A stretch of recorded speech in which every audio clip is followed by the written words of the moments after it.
Hey everyone, and welcome back to the channel. If you're a Spanish speaker learning English, you're in the right place.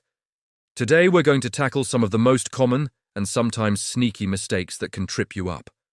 Trust me, we've all been there. It's totally normal, and fixing these little errors will make your English sound so much more natural. We're going to break them down with simple examples so you can finally say goodbye to those awkward moments. Ready to level up your English? Let's dive in.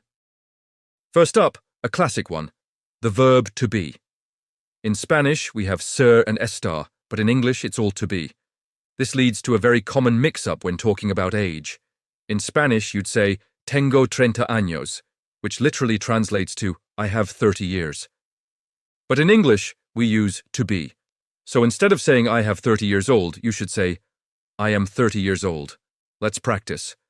Not she has 25, but she is 25. Not how many years do you have, but how old are you? It feels a bit strange at first, but once you get the hang of it, it becomes second nature. Remember, for age, always use to be. I am, you are, she is. Next, let's talk about those tricky prepositions.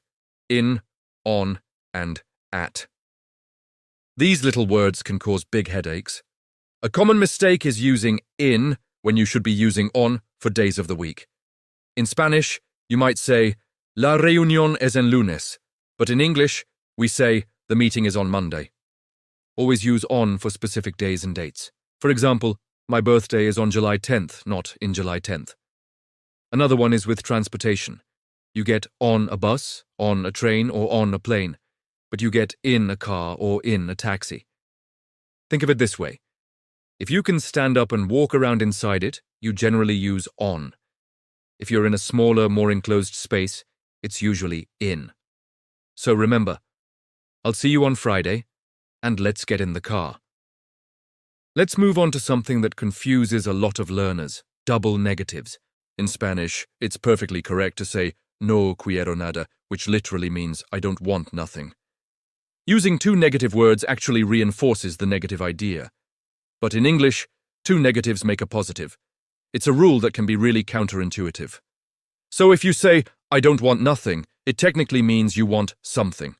Instead, you should say, I don't want anything, or you could simply say, I want nothing. Both are correct, but you can't mix them.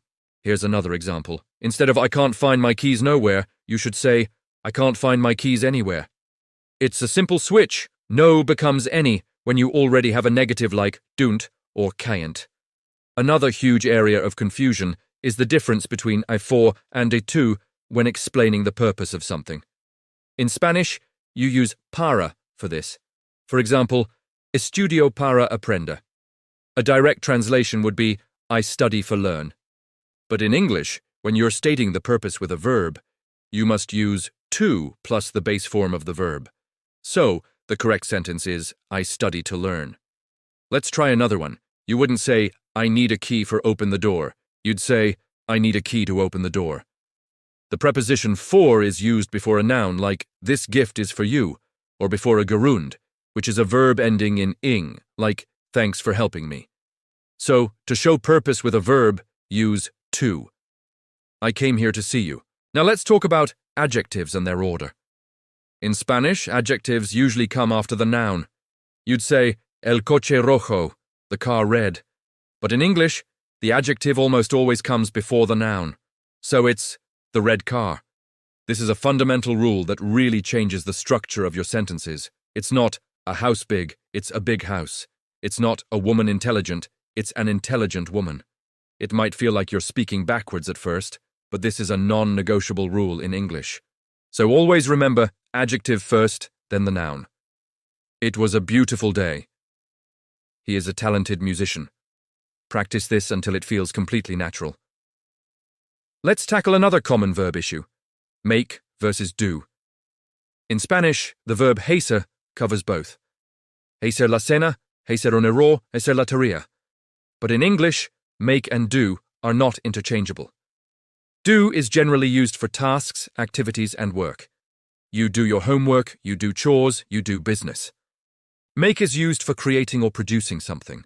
You make a cake, you make a promise, you make a mistake. Yes, you make a mistake, not do a mistake. This is a very common error. You also make a decision, make a noise, and make money.